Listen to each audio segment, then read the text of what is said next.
I'm deeply grateful you're here. What I'm about to share isn't just another idea. It could be the quiet shift that helps you see your life more clearly, awaken your true nature, and begin walking a path toward peace and fulfillment. You see, the early hours of the morning are more than just a routine. They're sacred. Like the still surface of a pond before the winds rise, our mind in the morning is calm, open, and ready to be shaped. But what if I told you that changing just a few words, the ones you whisper to yourself when the world is still asleep, could change the course of your day, your choices, and even the suffering you carry? No elaborate rituals, no lofty sermons, just simple phrases, born from awareness, grounded in truth, that can gently realign your mind with the Dharma, the path that leads away from confusion and toward liberation. The Buddha once said, "All that we are is the result of what we have thought. The mind is everything. What we think, we become." In today's video, I'll share with you 15 morning reflections rooted in mindfulness, compassion, and clarity. Words that can help you walk through each day with intention, equanimity, and joy.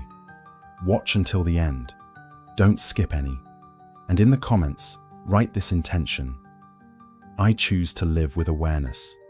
If your heart is ready, let us begin. Number 1. Today is a new beginning. Today is not just another day. It's a new arising. When the morning light gently touches your face, it's not simply the return of the sun. It is a sacred moment, a reminder from the universe that you've been given another opportunity to walk the path with mindfulness. Not everyone is granted this moment. The Buddha taught that rare is it to be born as a human being, and rarer still to hear the Dharma. So when you wake, do so with gratitude. Not because everything is perfect, but because you have the chance to start again. This isn't just a comforting thought. It's the doorway to liberation. Each breath you take now is fresh, untouched by the past. In the Dharma, we learn that clinging to what has already passed is a source of suffering. Letting go is not weakness, it is wisdom. The past only binds us when we refuse to release it. Imagine this. Yesterday, you spoke harshly to someone you love. You fell asleep with heaviness in your heart. But today, the sky has turned again. You have the power to step out of that cycle. You can choose to speak with kindness, to offer an apology, or simply to meet them with gentleness. This is right action, the kind of effort that aligns you with the path to peace. Every morning is like a blank mandala, waiting to be created with care and presence. You are not the person you were yesterday. You are not your anger, your mistake, or your fear. You are the awareness that sees it all and chooses differently. And know this, a new beginning does not require perfection. It begins with something small, a single breath, a sip of water, a whispered vow to be more awake than you were yesterday. Even the Buddha's journey to enlightenment began with a quiet moment under a tree, deciding to sit and truly see. So, let this be your quiet vow. I will walk this day with awareness. I will meet it with kindness. I will begin again. Because in Buddhism, every moment is a chance to be reborn, not into a new body, but into a wiser self. Number 2, I have the ability to awaken my true potential. It's easy to get lost in doubt. When life doesn't unfold the way we hoped, or when we measure ourselves against others, we start asking, am I enough? Or, is this path really for me? I understand that place. I've walked through it myself. But let me gently remind you of something deeper. You carry the seed of greatness, not because someone else planted it, but because it has always existed within you. It is your true nature, your Buddha nature, pure, radiant, and waiting to be realized. In Buddhism, we believe that each being holds within them the potential for awakening. No matter your past mistakes, no matter how many times you've been overlooked or underestimated, none of that defines your essence. What matters is your willingness to wake up, to keep walking the path with mindfulness, and to act with compassion and clarity. You've already overcome so much, through storms of confusion, through the fires of disappointment, and if you've endured suffering with strength once, you can do so again and again. This is what we call virya, right effort, the steady, unwavering energy to keep moving forward with purpose. The Buddha taught, as a solid rock is not shaken by the wind, so the wise are not moved by praise or blame. Your greatness doesn't come from noise or recognition. It comes from steadiness, day by day, moment by moment, like drops of water filling a jar. Let me share a real story of that spirit. A young woman once sought guidance from a Zen teacher. She had failed in many pursuits and believed she had nothing left to offer. The master gave her a cup of tea and said, "You are like this cup, already full of thoughts about what you cannot do. Empty it. Begin again." A path opens only when we are willing to take the first step with humility. You don't need a perfect plan. You don't need to start early.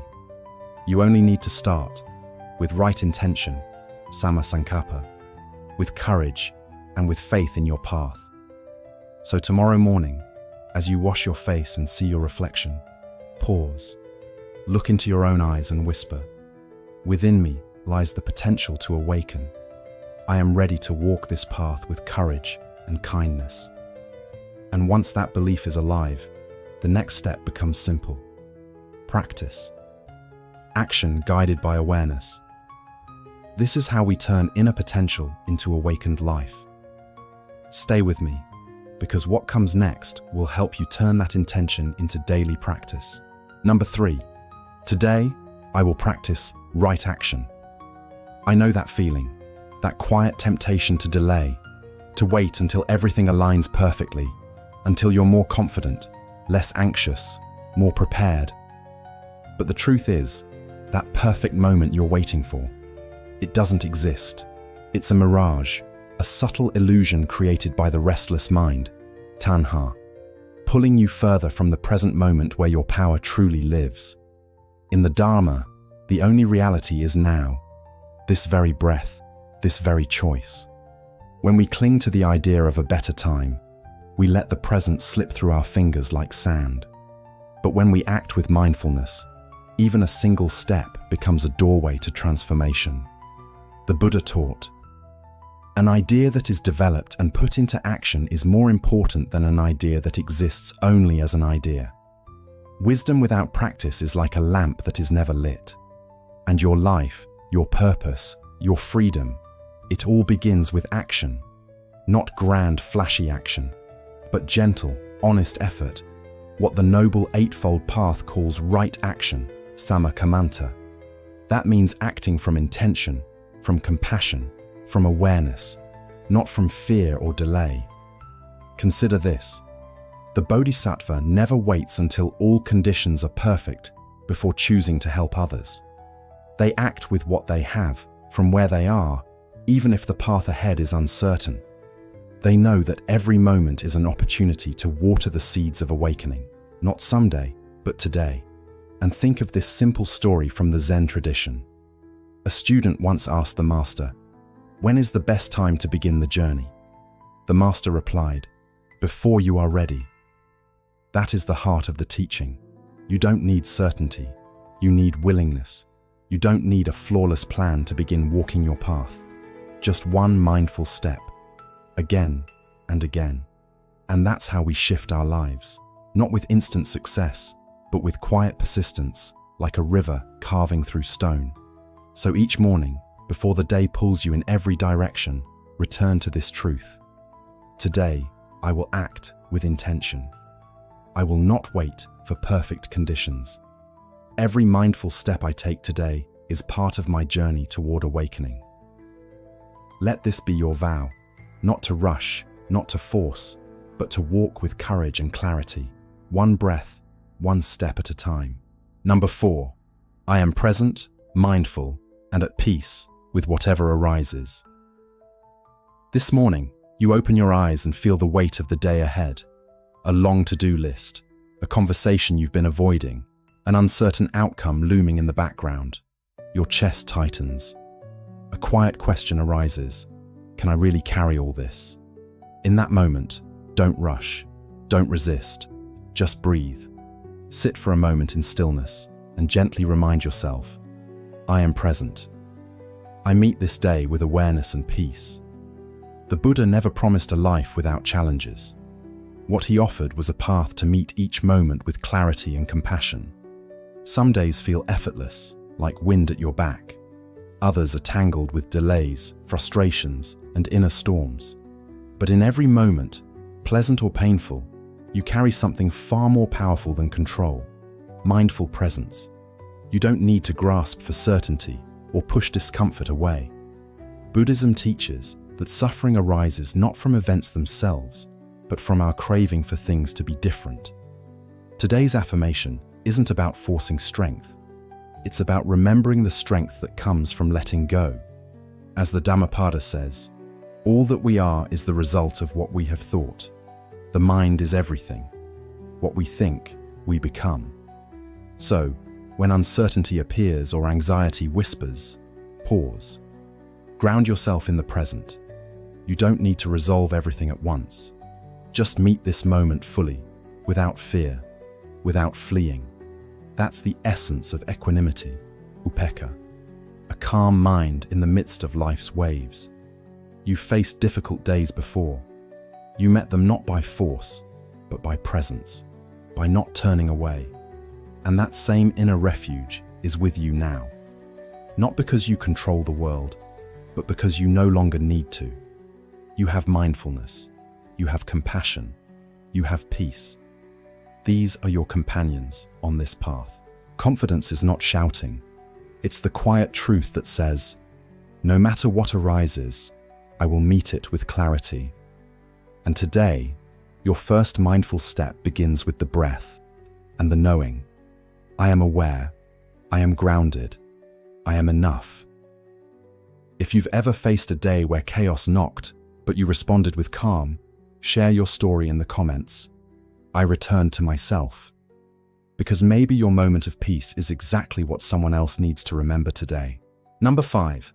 I bow with gratitude for my life, my breath, and this precious human opportunity. Each morning, before the mind races ahead, take a single breath and pause. You have awakened. You are breathing. The sky, no matter how cloudy, is still above you. And in that awareness lies the first quiet truth. This life is a rare and sacred gift. Gratitude in Buddhism is not something reserved for peaceful moments. It is a discipline of the heart, practiced most meaningfully when life feels unsteady. It is in the days of discomfort, when the world feels cold or heavy, that gratitude becomes a light from within. The Buddha taught that being born as a human with the ability to reflect and choose the Dharma is exceedingly rare, like a blind turtle surfacing once every 100 years through a wooden yoke floating in the vast ocean. You have that chance, right now. Your health, even if imperfect, is still a vessel for practice. Can you walk? Can you see? Can you hear the voice of a loved one? Then even in the ordinary, there is cause for deep appreciation. Your loved ones too are part of your karmic path.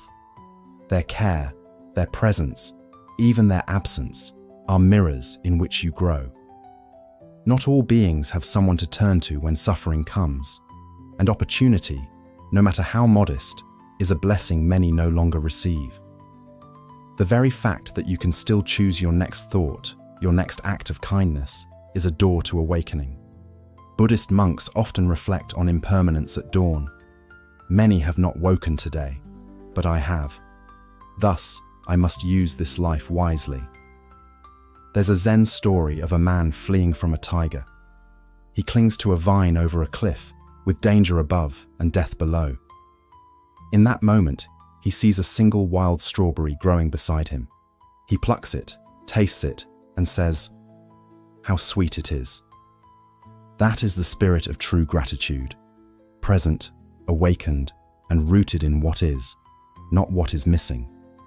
So, each morning, whether the sky breaks in gold or weeps in grey, bow gently in your heart and whisper, I am thankful for this breath, for those who walk beside me, and for the chance to keep walking this path. Gratitude doesn't deny suffering, but it transforms it, giving us the clarity to appreciate, the mindfulness to endure, and the joy to continue. Number 6. I do not fear falling, for it is through falling that I awaken. There was a time when what held me back wasn't a lack of talent or opportunity. It was something quieter, deeper, the fear of falling short. I hesitated to begin a new project, not because I couldn't do it, but because I was afraid of doing it imperfectly. I let chances pass me by, not because I wasn't capable, but because I doubted my worth. And then, after so many missed paths, I finally paused and asked, what is it I'm really afraid of losing? And the answer was nothing permanent, nothing real. In the teachings of the Buddha, we are reminded, all things are impermanent. Success, failure, gain, loss. When we cling to outcomes, fear grows. But when we release attachment, we find freedom. Failure is not the end. It's a moment of learning, a moment of recalibration.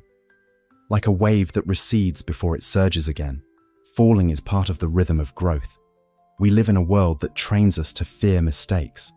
But in the Dharma, we are taught to observe them, learn from them, and move forward without clinging.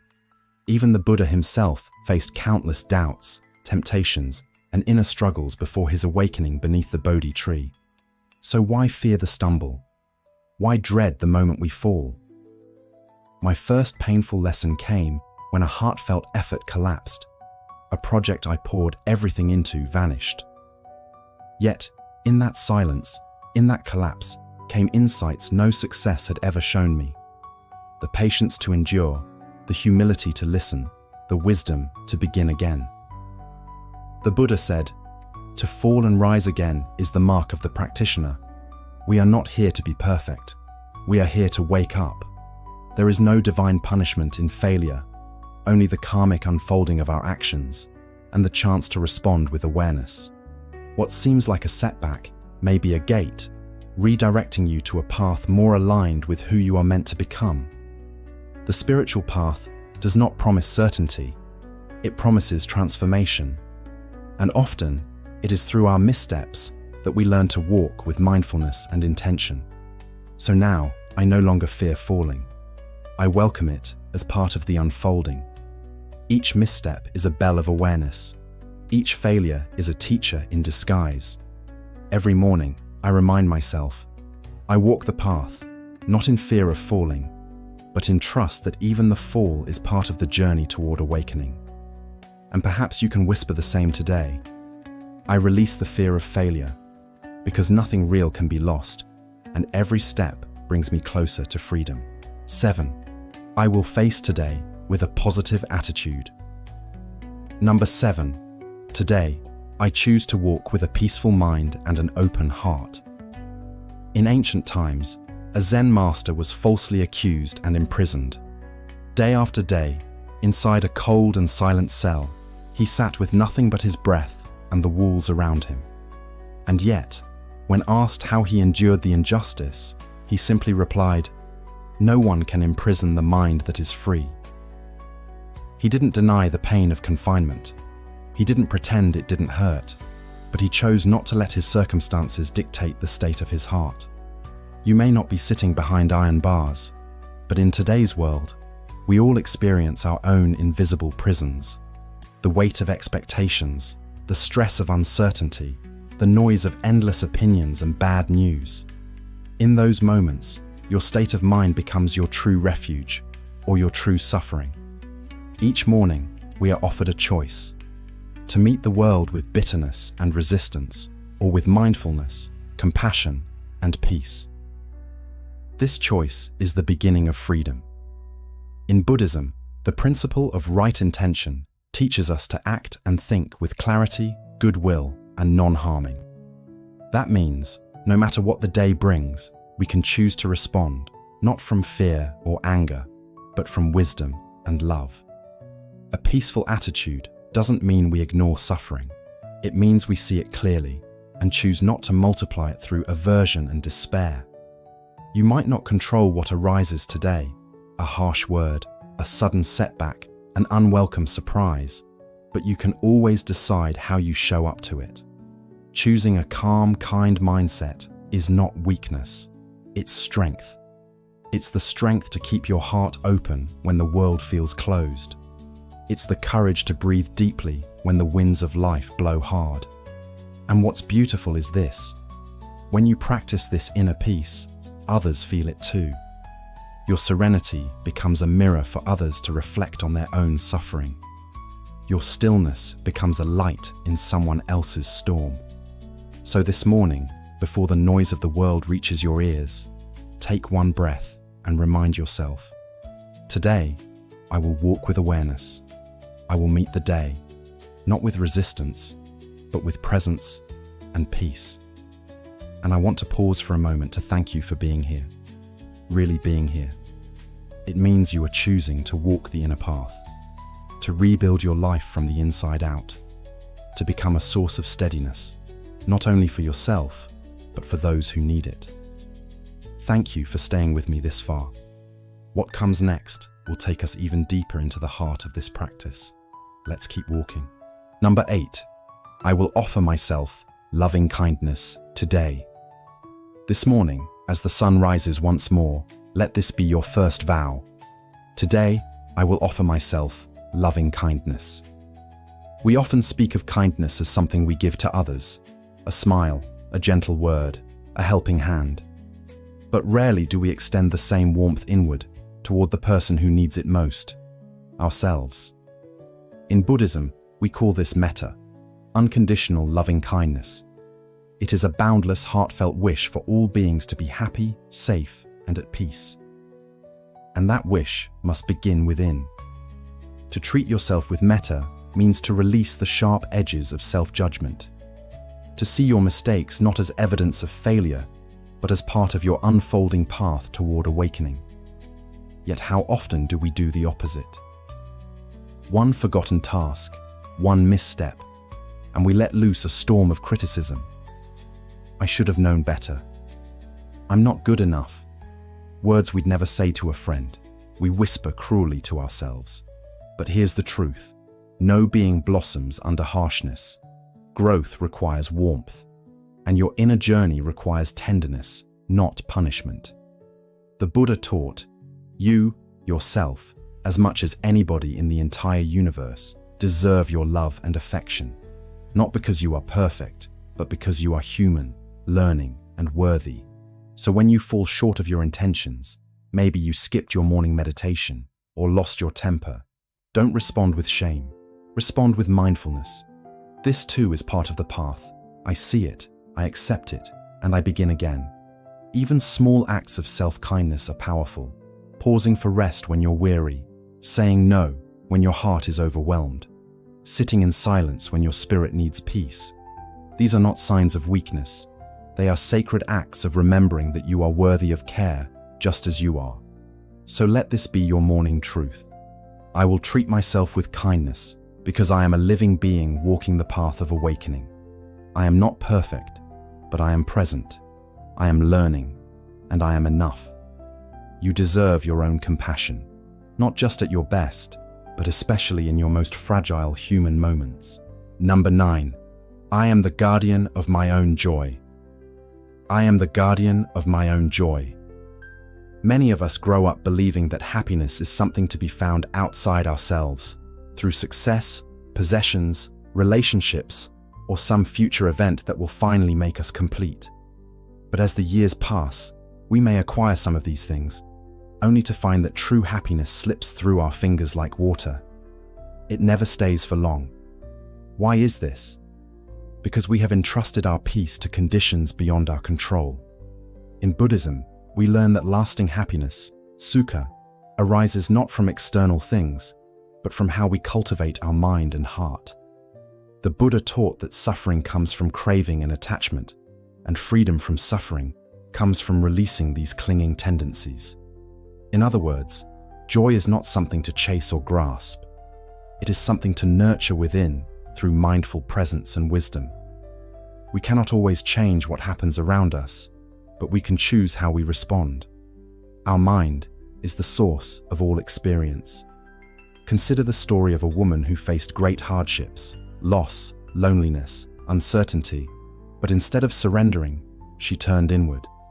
Each day, she paused to recognize the small blessings around her, the warmth of sunlight, the sound of birdsong, the taste of a simple meal. Gradually, her heart opened, and happiness took root, not from outside, but from a deep well within. This is the essence of right effort on the Buddhist path, cultivating wholesome states of mind that bring peace and joy. So every morning, when I look into the mirror and say, I am the guardian of my own joy, I am choosing to live with intention, not passivity. I do not blame circumstances or others for my peace. I do not wait for the world to align perfectly before I can smile. Happiness is not a prize won, but a garden tended, one moment at a time, one breath at a time. So today, ask yourself, am I ready to nurture this joy within? If your answer is yes, then say it aloud. I choose to be the guardian of my own joy. And if you feel called, share below. What simple thing today reminded you of your own inner peace? Number 10. I am the master of my mind and emotions. I am the master of my mind and emotions. Life is full of unexpected moments, some gentle, others challenging. A harsh word, a judgmental glance, an unforeseen obstacle, or even a frustrating delay can easily disturb the peace within. But the truth is, these external events only disturb us if we give them permission to do so. In Buddhism, we recognize that while we cannot always control what happens outside, we have full power over how we hold and respond to these experiences in our mind. The Buddha taught that the mind is like a garden. If left untended, weeds of anger, fear, and confusion can grow. But with mindfulness, sati, and equanimity, upekkha, we cultivate calmness and clarity. Imagine walking along your path and someone hurls angry words your way. Your heart may race and tension may arise, but by pausing to breathe and observe the feelings without immediate reaction, you reclaim your inner space. You choose not to hand over control of your peace to the stranger or the moment. This doesn't mean suppressing emotions or denying their presence. Instead, it means watching them with gentle awareness, understanding their nature, and responding with wisdom rather than impulse. You may notice anger arise, yet you greet it with calm acceptance rather than letting it drive your actions. You may feel disappointment, but choose compassion and insight over complaint. Each morning, when you remind yourself, I am the master of my mind and emotions, you affirm your capacity to cultivate inner peace, regardless of outer chaos. No situation or person can unsettle you unless you give them that power. The path of mindfulness teaches that peace arises not by avoiding life's storms, but by learning to hold the steady center within. Say it now with intention. I am the master of my mind and emotions. Today, I choose peace, clarity, and strength. Number 11. I am worthy of joy and liberation. I am worthy of joy and liberation. There is a profound truth that many overlook. Our inherent worthiness to experience happiness and freedom just as we are, without conditions or achievement. From early on, we often believe that happiness must be earned through struggle, sacrifice, or self-denial. But the Buddha's teachings reveal a different path. Happiness and awakening arise from recognizing our true nature beyond effort or external validation. No one can take away your Buddha nature, your innate potential for peace, compassion, and wisdom. You don't need to prove yourself or meet any external standards to deserve happiness. Simply by being, you are complete and enough. Let go of the inner critic that whispers you're not worthy, too flawed, too ordinary, or too weak. Instead, rest in the awareness that your value is not tied to success or failure, but to your very existence and capacity to awaken. When you embrace this truth, the world reflects your newfound harmony. The universe responds not to striving or grasping, but to the energy of acceptance and openness. Moving forward with a heart free from grasping, with gratitude for the present moment, you create the conditions for true happiness and fulfillment to arise naturally. Each morning, gently remind yourself, I am worthy of joy and liberation, and I welcome both with an open heart. And if you are ready to deepen this practice, embrace the next simple yet transformative commitment. I choose gratitude over complaint. You will be surprised at the profound peace that follows this choice. Number 12. I choose gratitude instead of complaints. I choose gratitude instead of complaints. Each morning, as dawn gently breaks and the world stirs to life, you hold the power to decide how your day begins. You might focus on what's lacking, the unfinished tasks, the worries piling up, or you might consciously turn toward gratitude. Gratitude isn't about ignoring pain or pretending everything is perfect. It's a deliberate choice to notice the good that is already here, however small or simple, and to let it nourish your heart and mind. By choosing gratitude, you shift from a mindset of scarcity and limitation to one of abundance and possibility. You don't need to have it all to feel grateful. A warm breath, a quiet moment, a smile from a friend. These are miracles when viewed through the lens of appreciation. In making this choice, you reclaim control over your mind and your emotions. Complaining may be our natural reaction to discomfort, but gratitude requires courage and strength. It means actively deciding to rise above the noise of negativity. Consider Nick Vujicic, born without arms or legs, yet known worldwide for his uplifting spirit and message. He refused to be consumed by what he lacked. Instead, he embraced gratitude for the life he had, a resilient heart, a sharp mind, and the chance to inspire others. As Nick wisely said, I can choose to be bitter, or I can choose to be better. His gratitude transformed not just his own life, but the lives of millions. So tomorrow morning, when you stand before your reflection, remember that your attitude is your choice. Rather than grumble about Monday or any challenge, be thankful for the opportunity to live fully, to learn, to love, and to grow. Gratitude may not alter your circumstances immediately, but it will change the way you move through the world. And when you change, everything around you shifts too. Write in the comments, today I choose gratitude, and share one simple thing you're thankful for right now. Your words may be the light someone else needs today. Number 13. I am growing up every day. I am growing up every day. Growing up isn't a sudden transformation or a single defining moment. It's the accumulation of countless small, steady choices made again and again. Some mornings you might wake up feeling stuck, wondering if you've changed at all, if you've taken even one step forward. But growth is often silent and invisible. It could be choosing patience over anger, forgiving someone quietly to preserve your own peace, or taking simple steps like planning your day or caring for your health. These small acts add up, even if no one notices or applauds them. A friend once told me she wanted to give up because her progress felt invisible. Yet, a few months later, she realized she no longer feared rejection or got overwhelmed by minor setbacks. That calm strength, free from the need to prove yourself, is a sign of real maturity. Stoic wisdom reminds us, as Epictetus said, no great thing is created suddenly. True change takes time, and so does your growth. Each morning, don't wait for a miracle to transform your life. Instead, be the miracle by making better choices than the day before. When doubt or exhaustion creeps in, remind yourself, I am growing every day, and every step brings me closer to the best version of myself. As you walk this path, a deeper question will emerge. If I don't have to become anyone else to feel complete, am I already enough?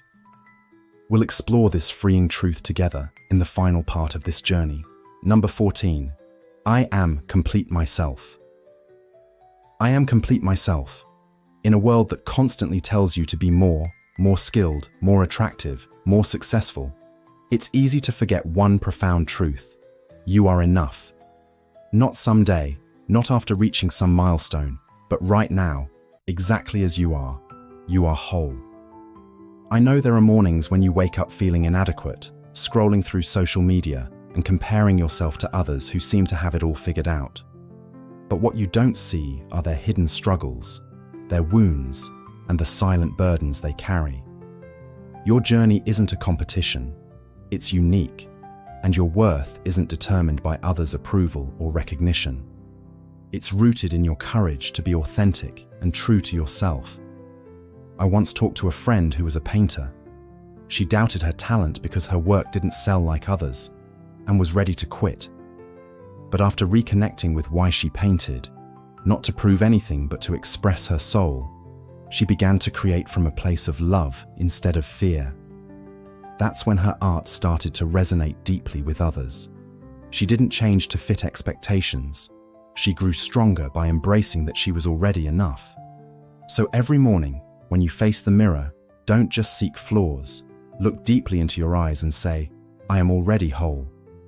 You don't have to fix yourself to be worthy of love. This wholeness isn't pride, it's profound acceptance. It means you can keep evolving and learning not from a place of lack, but from honoring who you already are. When you live from that place of completeness, the world responds. Not because you've become someone else, but because you've finally become fully yourself. And those are the powerful affirmations you can say to yourself